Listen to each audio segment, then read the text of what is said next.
شورائے احسان، حاضرین محفل، باعزت خواتین اسلام، السلام علیکم ورحمۃ اللہ۔ الحمدللہ وکفی وسلام علی عبادہ الذین اصطفی، اما بعد فاعوذ باللہ من الشیطان الرجیم، بسم اللہ الرحمن الرحیم۔ لن تنالوا البر حتى تنفقوا مما تحبون، آمنت باللہ۔ آئیے ہم اور آپ مل کر انتہائی عقیدت و محبت کے ساتھ سب سے پہلے اپنے آقا و مولا تاجدار مدینہ جناب محمد رسول اللہ صلی اللہ علیہ وسلم کی بارگاہ گہربار میں درود پاک پڑھیں۔ اللہم صلی علی سیدنا و مولانا محمد معدن الجود والکرم وعلیہ الکرام وبارک وسلم۔ صلاۃ و سلام علیک یا سیدی یا حبیبی یا رسول اللہ صلی اللہ تعالی علیہ وسلم۔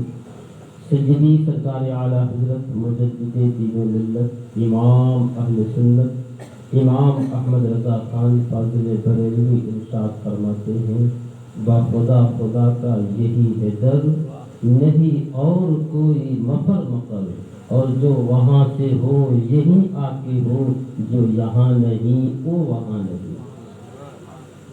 دوسرے مقام پر سرکار اعلیٰ حضرت فرماتے ہیں، میں تو مالک ہی کہوں گا کہ ہو مالک کے حبیب، یا رسول اللہ میں تو مالک ہی کہوں گا کہ ہو مالک کے حبیب، یعنی محبوب و محب میں نہیں میرا تیرا۔ عزیزان محترم، وقت بڑی تیزی کے ساتھ گزر رہا ہے اور کافی دیر سے آپ محفل پاک مصطفیٰ صلی اللہ علیہ وسلم میں بیٹھ کر علماء کے نورانی بیانات کو شورا کو آپ سماعت کر رہے تھے۔ یہ محفل پاک جیسا کہ مجھے بتایا گیا کہ مسجد کی تعمیر کے سلسلے میں یہ محفل سجائی گئی ہے۔ اللہ تبارک و تعالیٰ اہل بستی کے لوگوں نے جس مقصد سے یہ محفل پاک سجائی ہے، پروردگار عالم ان کے مقاصد کو ان کے کاروبار میں برکت رحمت عطا فرما، ہر مصیبت ہر آفات ہر بلیات سے محفوظ و معمول عطا فرما، اور جس کام کو اہل بستی کے لوگوں نے آغاز کیا ہے، پروردگار عالم وہ تیرا گھر ہے، اپنے بندوں میں سے جسے چاہے اسے چن لیتا ہے اور اپنے دین کا کام لے لیتا ہے۔ تو عزیزان محترم، بہت ہی ادب کے ساتھ کچھ باتیں آپ تک پہنچانے کی کوشش کریں گے۔ ہمارے بعد مفکر قوم و ملت حضرت علامہ مفتی نعیم اختر صاحب قبلہ کی حاضری ہے۔ بعد تقریر آپ انہیں دل کی گہرائیوں کے ساتھ سماعت کریں گے انشاءاللہ۔ میں تو ایک لوکل آدمی ہوں، آپ مجھ سے جب چاہیں گے تقریر آپ سماعت کر لیں گے۔ آپ مجھے جانتے ہیں، میں آپ کو جانتا ہوں، انٹروڈکشن دینے کی ضرورت نہیں ہے۔ ایک بار جی لگا کر پھر سے درود پاک پڑھیں۔ اللہم صلی علی سیدنا و مولانا محمد معدن الجود والکرم وعلیہ الکرام وبارک وسلم۔ صلاۃ و سلام علیک یا سیدی یا رسول اللہ صلی اللہ تعالی علیہ وسلم۔ اللہ فرماتا ہے، اعوذ باللہ من الشیطان الرجیم، لن تنالوا البر حتی تنفقوا مما تحبون۔ ہرگز تم بھلائی کو نہیں پا سکتے ہو یہاں تک کہ جن چیزوں سے تم محبت کرتے ہو ان چیزوں کو راہ خدا میں خرچ کر دو۔ یہ قرآن کا فرمان ہے۔ بندہ جن چیزوں سے محبت کرتا ہے اللہ فرماتا ہے اسے راہ خدا میں خرچ کر دو۔ چھوٹے بارے کی پہلی آیت کریمہ۔ دنیا میں کچھ ایسی چیزیں ہیں کہ انسان ان چیزوں سے بہت محبت کرتا ہے۔ ایک تو اپنی زندگی سے محبت کرتا ہے کہ اپنی اولاد سے محبت کرتا ہے، اور تیسرے یہ کہ اپنے مال سے محبت کرتا ہے۔ انسان کی زندگی میں یہ تین چیزیں بہت ہی محبوب چیز ہے۔ ایک تو اس کی زندگی ہے،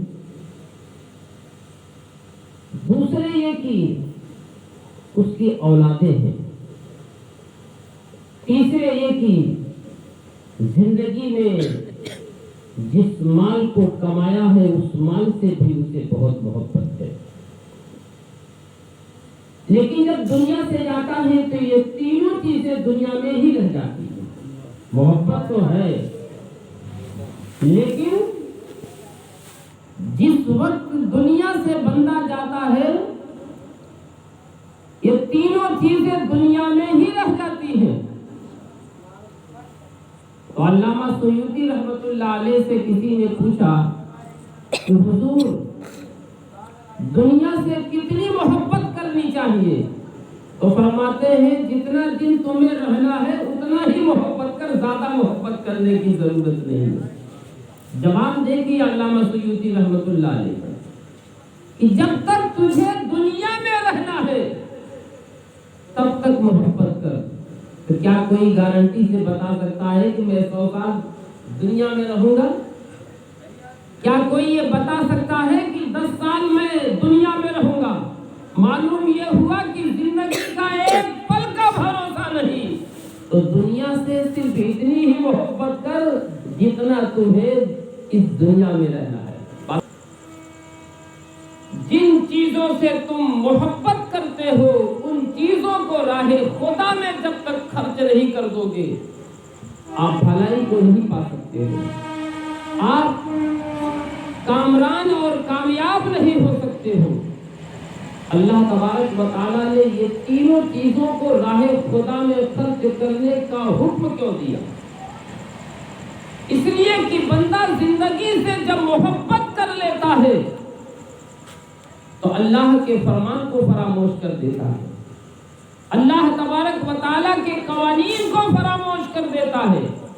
اس لیے اللہ تبارک و تعالیٰ نے بندے کے دلوں سے زندگی کی محبت نکالنے کے لیے اللہ فرماتا ہے کہ تم اتنی ہی محبت کر، یعنی اللہ فرماتا ہے کہ جسے تم محبت کرتے ہو اسے تم راہ خدا میں خرچ کر دو۔ آپ صحابہ کی زندگی کو لیجیے، صحابہ نے اسی دین کی عظمت کے خاطر، اسی دین مصطفیٰ کے پروان کے لیے اپنے مال کو بھی خرچ کیا ہے اور اپنی جانوں کو بھی نچھاور کیا ہے۔ اور اللہ تبارک و تعالیٰ دوسرے مقام پر ارشاد فرماتا ہے کہ جان و مال مجھے دے دو، اس کے بدلے میں جنت تم مجھ سے لے لو۔ اللہ کی مشیت ہے۔ تو میرے عزیزوں، آج انسان کو زندگی بہت پیاری ہے اور اللہ تبارک و تعالیٰ نے ہر بندے کو زندگی عطا کی ہے، اور اگر زندگی کی راز کو کھنگالنا ہو تو ہمارے علماء